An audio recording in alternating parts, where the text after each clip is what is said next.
Hello students, welcome to my channel. आज के इस वीडियो में हम class 10th economics chapter 3 money and credit के बारे में डिस्कशन करेंगे।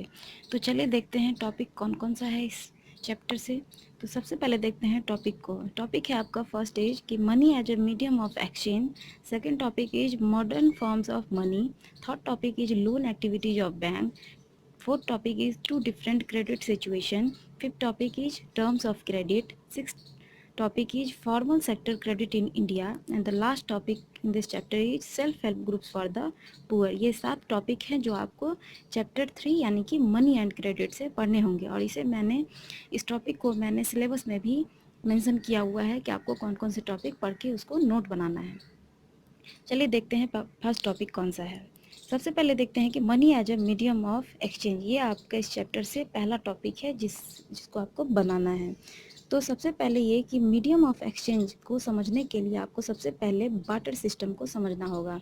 ये बार्टर सिस्टम क्या है? बार्टर सिस्टम को हम हिंदी में वस्तु विनिमय प्रणाली कहते हैं। और इसका डेफिनेशन है कि a system of exchange in which a good और service is exchange for another good और सर्विस।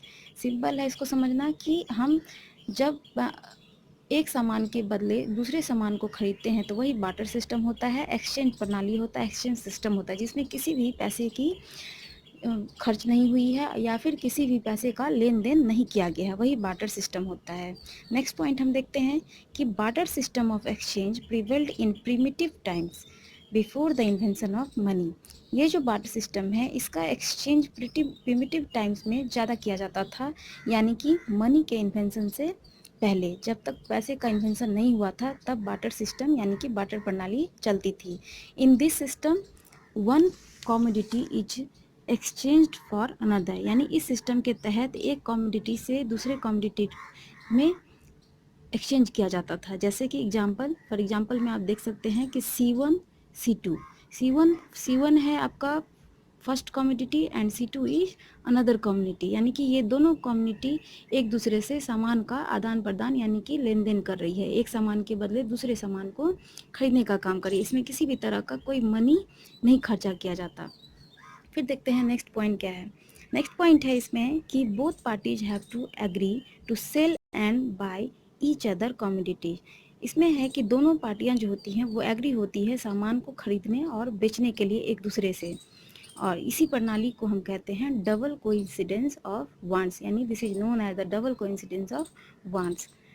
फिर चलते हैं नेक्स्ट पॉइंट में। नेक्स्ट पॉइंट है आपका कि money acts as an intermediate in the exchange process, it is called a medium of exchange. यानी मनी एक्ट करती है एक इंटरमीडिएट के तौर पे एक्सचेंज प्रोसेस में, और इसी प्रोसेस को हम मीडियम ऑफ एक्सचेंज कहते हैं। This is known as barter system. इसको हम बार्टर सिस्टम भी कहते हैं, यानी वस्तु विनिमय प्रणाली भी कहते हैं इसे। फिर चलते हैं हम नेक्स्ट टॉपिक। नेक्स्ट टॉपिक है आपका कि मॉडर्न फॉर्म्स ऑफ मनी, यानी मनी का मॉडर्न फॉर्म्स कैसा है, क्या उसका रूप है, उसके बारे में। तो सबसे पहला जो टॉपिक है यहाँ पे कि before the introduction of coins a variety of objects was used as money. यानी क्वाइंस के इंट्रोडक्शन से पहले हम लोग अलग अलग तरीके से अलग अलग वैरायटी के ऑब्जेक्ट्स यूज करते थे मनी के तौर पे, यानी कि पैसे के तौर पे। जैसे for example grains and cattle etc.. Grain और कैटल का हम लोग यूज करते थे मनी के तौर पे, यानी कि एक्सचेंज का बार्टर सिस्टम चलाया करते थे। Then thereafter came the use of metallic coins. जब ये ग्रेन्स और कैटल्स को मनी के तौर पे यूज करते थे, उसके बाद फिर कुछ समय के बाद मेटलिक क्वाइंस का यूज किया जाने लगा। जैसे for example gold, silver, copper. यानी गोल्ड और सिल्वर, कॉपर उससे क्वाइन बनाए जाते थे, जो खास करके राजा महाराजा के तौर पे राजा महाराजा इसे बनवाया करते थे अपने राज्य में। फिर चलते हैं नेक्स्ट टॉपिक की ओर। नेक्स्ट टॉपिक आपका इसी में है कि करेंसी। जैसा कि हम जानते हैं कि मॉडर्न फॉर्म्स ऑफ मनी में कि अभी के टाइम में हम लोग एक मॉडर्न एरा में रहते हैं और अभी के टाइम में हम लोग करेंसी का यूज करते हैं और करेंसी ही चलती है। जैसे दिया हुआ है कि modern forms of money include currency, for example paper notes and coins. यानी हमारा जो मॉडर्न फॉर्म्स है मनी का उसमें इंक्लूड है करेंसी। करेंसी यानी कि जो भी पेपर नोट्स हैं, जो नोट वगैरह हम यूज करते हैं वो, और जो सिक्के हम यूज करते हैं, कॉइंस वगैरह, वो वही करेंसी है। देन नेक्स्ट पॉइंट इज कि the modern currency is not made of precious metal such as gold, silver and copper. क्योंकि हम जानते हैं कि मॉडर्न करेंसी जो है, जो भी आधुनिक करेंसी है, वो किसी भी प्रीसियस मेटल से नहीं बने हैं। प्रीसियस मेटल का मतलब यहाँ पे गोल्ड, सिल्वर एंड कॉपर से है। And unlike grain and cattle, ना ही किसी ग्रेन एंड केटल का यूज किया जाता है करेंसी में। देन द नेक्स्ट इज कि money is accepted as a medium of exchange because the currency is authorise by the government of the country. Simple है, मनी को हम एक्सेप्ट करते हैं एक मीडियम ऑफ एक्सचेंज के तौर पे, जैसे कि हमारी जो करेंसी है वो हमारी कंट्री के गवर्नमेंट के द्वारा ऑथोराइज्ड किया गया है। जैसे किसी भी कंट्री के गवर्नमेंट के द्वारा करेंसी को ऑथोराइज्ड किया जाता है, तभी जाके हम उसे यूज करते हैं।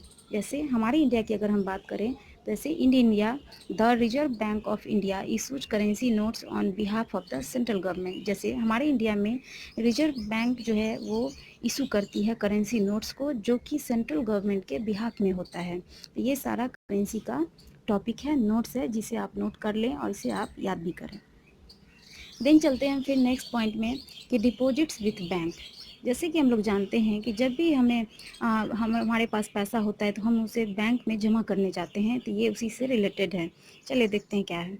First point is the other form in which people hold money is as deposits with bank.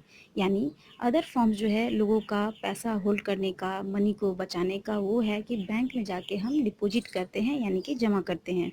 Second point is people deposits money with the banks by the opening of bank account in their name। Simple है यहाँ पे कि अब ये हमें जानना है कि हम बैंक में पैसा डिपॉजिट कैसे करते हैं। यानी हम सीधा डायरेक्ट जा कर के तो नहीं कर सकते, इसके लिए हमें कुछ रूल रेगुलेशन, कुछ रूल फॉलो करने होते हैं। उसके लिए हमें सबसे पहले बैंक में पैसा डिपॉजिट करने से पहले हमें सबसे पहले बैंक में अपने नाम का एक खाता खुलवाना होता है, अकाउंट खुलवाना होता है, और तभी जाके हम बैंक में पैसा डिपॉजिट कर सकते हैं। देन नेक्स्ट इज कि banks accept the deposit and also pay an amount as interest on the deposit.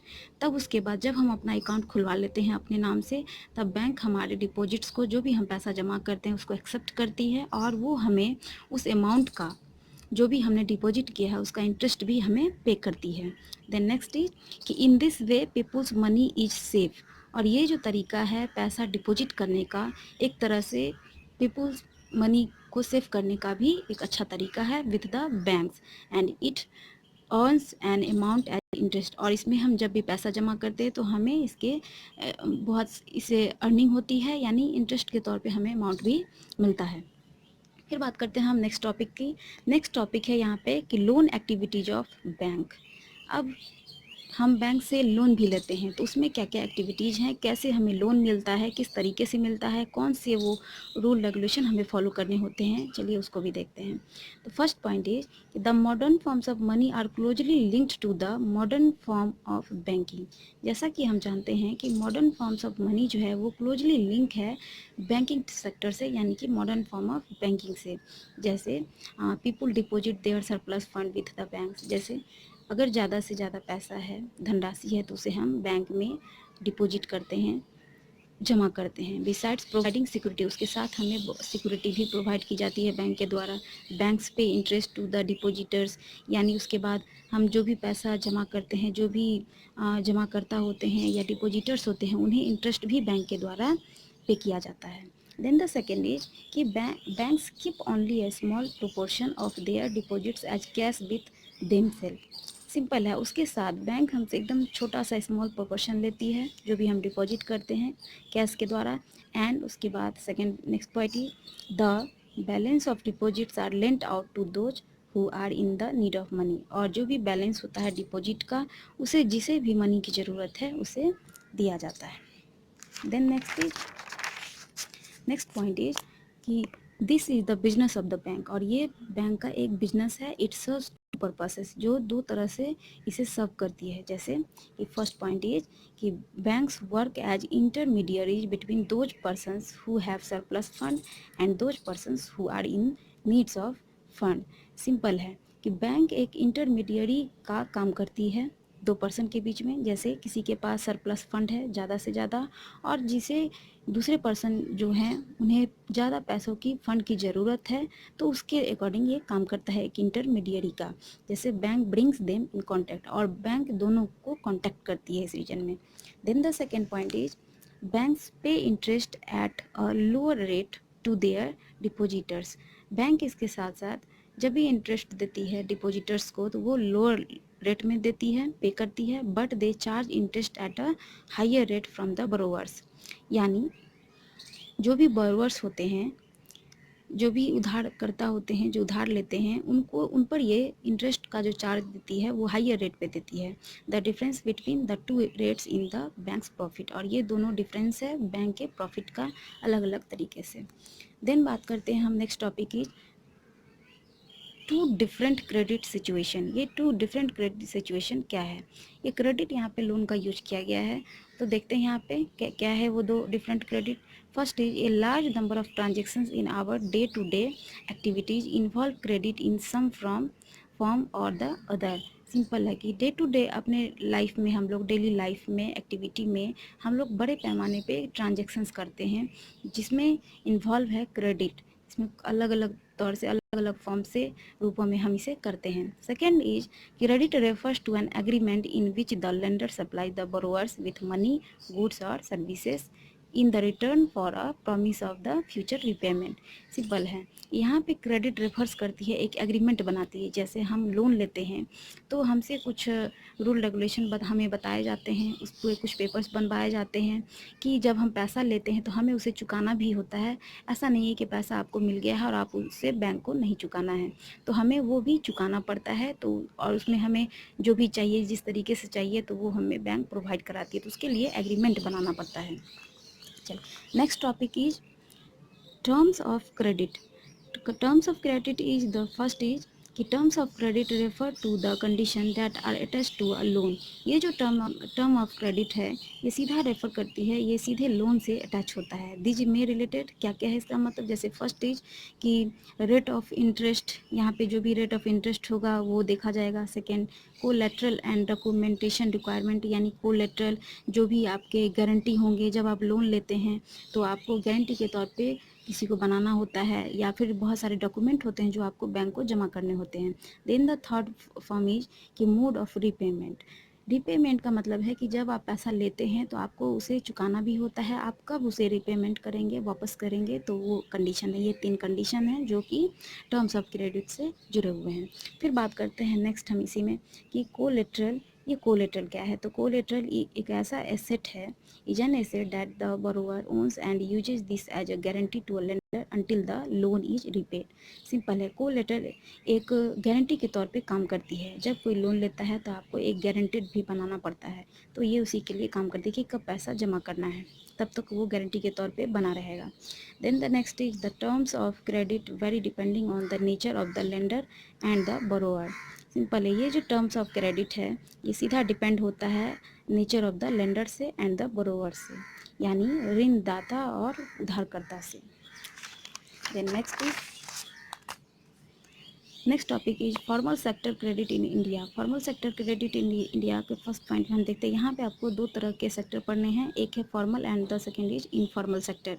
सबसे पहले हम देखते हैं यहाँ पे कि पॉइंट कि the various sources from which of farmer can get credit can be classify into two categories. यहाँ पे हम देखते हैं कि जो भी वेरियस सोर्सेस होते हैं क्रेडिट लेने के, लोन लेने के, तो यहाँ पे उसको दो तरह से क्लासीफाइड किया गया है, दो कैटेगरी में क्लासीफाइड किया गया है। First is formal sector and second is informal sector.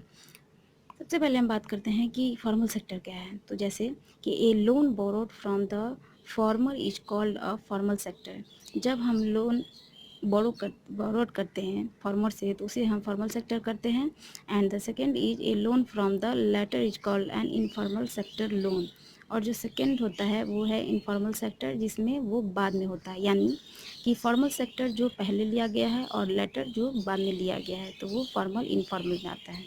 Then the next is formal sector में क्या क्या इंक्लूडेड हैं, तो आप वो भी देख सकते हैं कि formal sector includes first is commercial bank, second is cooperative credit society. Formal sector यानी जब हम डायरेक्ट बैंक से लोन लेते हैं, बैंक जो भी बैंक वगैरह हैं तो वो फॉर्मल सेक्टर में इंक्लूड होते हैं। And the informal sector is कि include first is money lenders, traders, employers, relatives, friends, ये सारे जो हैं वो सारे इनफॉर्मल सेक्टर से इंक्लूडेड हैं। यानी कि जब आप किसी लोकल से, किसी ट्रेडर से, किसी व्यापारी से, किसी एम्प्लॉयर से या फिर किसी फ्रेंड से या रिलेटिव से लोन लेते हैं तो उसे इनफॉर्मल सेक्टर कहते हैं। Then next is about 56% of the total loans in rural areas are made available by the formal sector। देख सकते हैं कि हमारे इंडिया में 56% जो टोटल लोन का है वो रूरल एरिया से है, जो कि फॉर्मल सेक्टर से अवेलेबल कराए जाते हैं। And 44% of the rural households have to depend upon the informal sector, and 44% rural household वो इनफॉर्मल सेक्टर से डिपेंड हैं। Next is the in urban areas, इन अर्बन एरिया में देख सकते हैं आपके फर्स्ट इज कि the rich households are availing cheap credit from formal sources, कि जो बड़े हाउस होल्ड के लोग होते हैं उनको चीप रेट में यानी कि सबसे सस्ते तौर पे क्रेडिट फॉर्मल सोर्सेज से मिलते हैं। एंड देन वही सेकेंड में देखें तो the poor households have to depend upon the informal sector and get credit at a higher rate of interest. And वही पुअर हाउस होल्ड की बात करें तो वो डायरेक्ट डिपेंड होते हैं इनफॉर्मल सेक्टर से, यानी कि इनको हायर रेट पे इंटरेस्ट दिया जाता है, यानी क्रेडिट दी जाती है, लोन दी जाती है। फिर हम बात करते हैं यहाँ पे नेक्स्ट एंड लास्ट टॉपिक की इस चैप्टर से। लास्ट टॉपिक है यहाँ पे self help groups for the poor, यानी कि SHG। SHG का मतलब हुआ कि यहाँ पे कैसे गरीबों का सेल्फ हेल्प ग्रुप्स के द्वारा यहाँ पे मदद किया जाता है, कैसे इसको चलाते हैं। तो देखते हैं कि क्या है। सबसे पहले a self help group SHG is a group of people who pool their savings. Simple है, ये एक ऐसा ग्रुप है SHG जिसमें जो भी सेविंग्स होती हैं उसको बचाया जाता है, उसको जमा किया जाता है। And next is the main features of an SHG are. अब मेन फीचर्स क्या हैं SHG के, तो वो भी आप देख सकते हैं। फर्स्ट इज इसमें कैसे कैसे मेंबर्स होते हैं, जैसे इट हैज़ 15 to 20 मेंबर्स, इसमें 15 से 20 मेंबर होते हैं। And second is members regularly save some amount depending on each members ability to save. Simple है इसमें कि जो भी मेंबर्स होते हैं वो रेगुलरली बेसिस पे मनी अमाउंट यहाँ पे सेव करते हैं, लेकिन वो अमाउंट डिपेंड करता है कि उस मेंबर्स की एबिलिटी कितना है सेव करने की, तब जाके उसे सेव करना होता है। देन नेक्स्ट इज कि members can take small loans from the groups itself to meet their needs. जो भी मेंबर्स होते हैं वो छोटा सा स्मॉल लोन्स यहाँ पे उन्हें दिया जाता है और वो उनकी ज़रूरत के हिसाब से उन्हें दिया जाता है। और then the next is the group change charges interest on these loans but this is less than what the money lender charges. Simple है, यहाँ पे ग्रुप जब लोन देती है तो उसे इंटरेस्ट भी लेती है, लेकिन वो इंटरेस्ट जो होता है, इंटरेस्ट चार्ज जो होता है वो कम होता है, मनी लेंडर के चार्ज के जैसा नहीं होता है। Then the next is an SHG helps members get cheap formal credit. और जो SHG होती है सेल्फ हेल्प ग्रुप, वो मेंबर्स को हेल्प करती है एकदम चीपर रेट में, चीप फॉर्मल क्रेडिट में। ये तो आपका पूरा चैप्टर का टॉपिक था। अब हम बात करते हैं कंक्लूजन की, यानी कि इस चैप्टर में आपने अभी तक क्या क्या देखा है, किस चीज़ को आपने समझा है, वही कंक्लूजन होता है, एंडिंग होती है। तो चलिए देखते हैं। In this chapter we have looked at the modern forms of money. इस चैप्टर में हमने मॉडर्न फॉर्म्स ऑफ मनी को देखा है and how they are linked with the banking system, और ये कैसे बैंकिंग सिस्टम से लिंक्ड है उसे भी हमने देखा है। And other hand on one side are the depositors who keep their money in the banks. एक साइड हमने देखा कि कैसे डिपोजिटर जो होते हैं वो बैंक में मनी को जमा करते हैं, कैसे रखते हैं उसे। एंड अदर साइड में देखें तो on the other side are the borrowers who take loans from these banks, और अदर साइड में जो भी बोरोअर्स होते हैं वो कैसे बैंक से लोन लेते हैं उसे भी हमने देखा है। देन द इसमें फाइनली अगर हम कहें तो इकोनॉमिक एक्टिविटीज रिक्वायर लोन्स और क्रेडिट। जो भी इकोनॉमिक एक्टिविटी हम करते हैं वो सब लोन पे रिक्वायर होता है, यानी कि उसमें लोन की रिक्वायरमेंट होती है। बिना लोन के हम इकोनॉमिक एक्टिविटीज़ नहीं कर सकते हैं।